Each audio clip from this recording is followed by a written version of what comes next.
Hey, welcome to Fuddlife, where we like wood and steel guns and fishing in john boats. Welcome back, everybody. Today's video, we're looking at the Remington Model 700 BDL and left hand, or LH. And I picked this up last March. I initially bought it just for the action because it's left-handed, and I'm on a mission to go all left-hand. After a while, you know, I started messing with it. I kind of was going to trash the stock and go with the new stock and barrel and just use the action and make it a target rifle. I started messing with it and kind of fell in love with it as it is. I mean, even with it's a Fudd gun. It's been refinished in polyurethane. They filled all the checkering up. There's no texture left. It's all smooth and slick. I even like the spot here where it's kind of turned plumb. I would say this was built in the late 60s or early 70s by the looks of it. It even has the Fudd red field scope from 1980, I don't know, and it's even in a Fudd caliber, 270.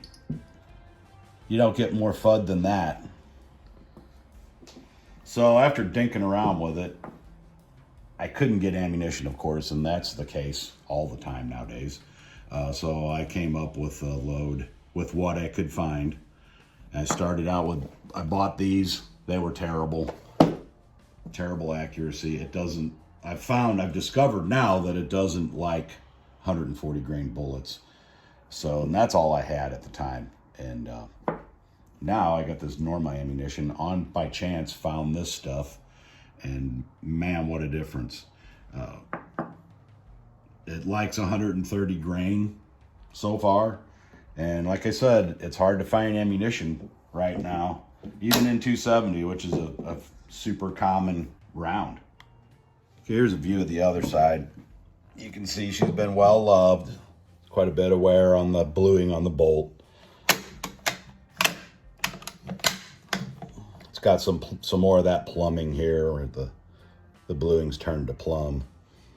That's another sign of its age. Has the BDL set up. Pop the shells out this way when you want to empty. You might struggle with it again. It's a Fudd gun. There we go. Now when I checked, supposedly this is the code that tells you the age of the rifle, and it starts with a U, and I can't find anything about it that starts with a U. But the R and the H, I can't see it. I can't see it at all. I can need my glasses. Anyway, I believe it's from the numbers say 1968 if you take the U out of the picture. U may be something saying that it's a left-handed model. But beyond that, I can't find any more information. And I haven't looked that much for it. But, okay, future me went back and looked at the website that I found before. And if you take the U out of the picture and use R is November, and W is 1972, according to the information I've seen on the internet. And you can always believe the internet. So far, I love it. It's real accurate with the right round. At first, I thought, man, this thing's a piece of junk, because I had flyers and I had real wide groups, and I'd get two together and then one would fly. And I'm using a steady rest. I'm not even holding the gun hardly. So then I stumbled on these guys, and my group turned into that.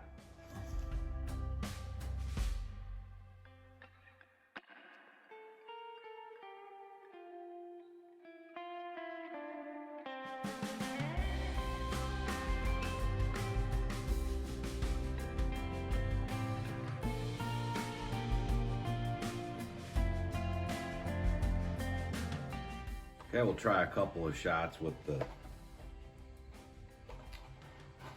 IMR 4895, 140 grain bullet. This is the Hornady Interlock. It's all that was available at the time. So That's what I loaded.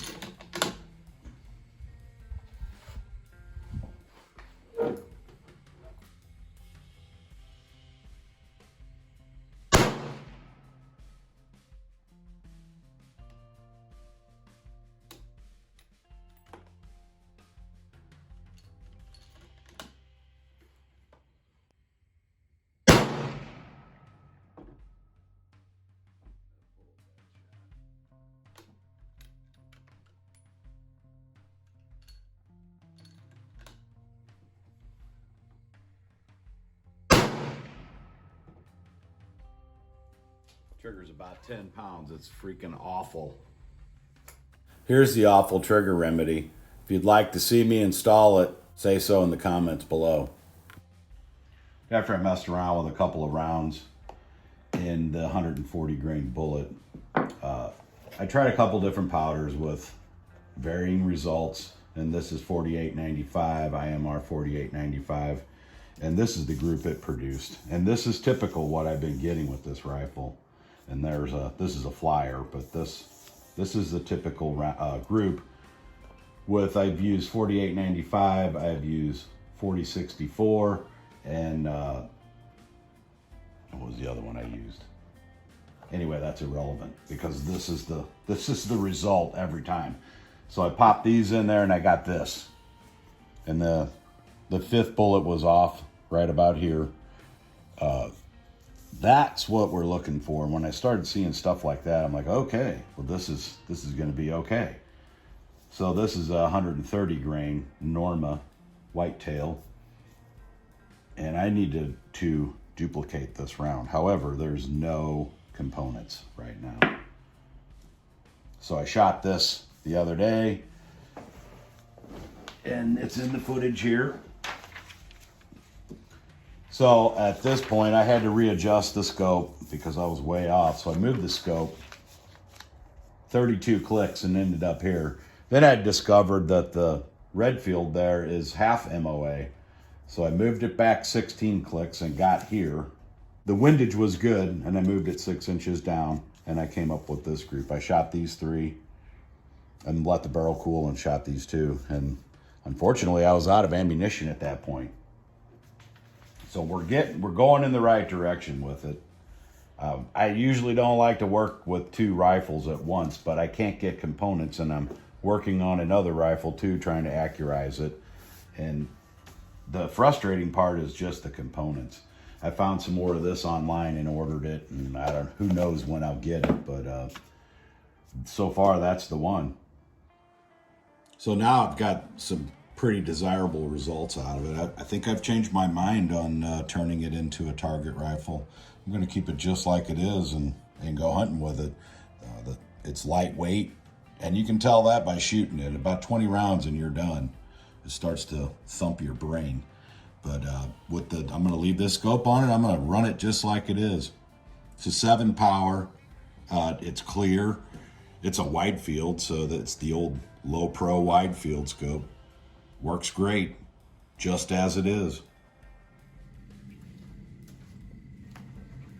Wow, I thought the shots were off paper, but they're right next to each other, about 5 inches high and 4 inches right. I'm gonna go down and change the target. I just had one wild shot that was in the center of the target, and I was aiming for the 2 lower diamonds, so I'm going to change the target.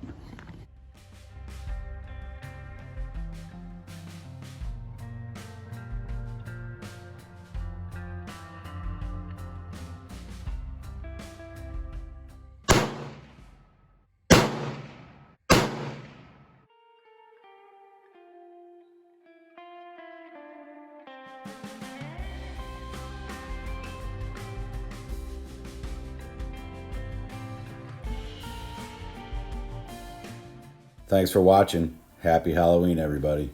Beep boop, beep boop. Like and subscribe to this channel. Beep boop, beep boop, beep boop, beep boop.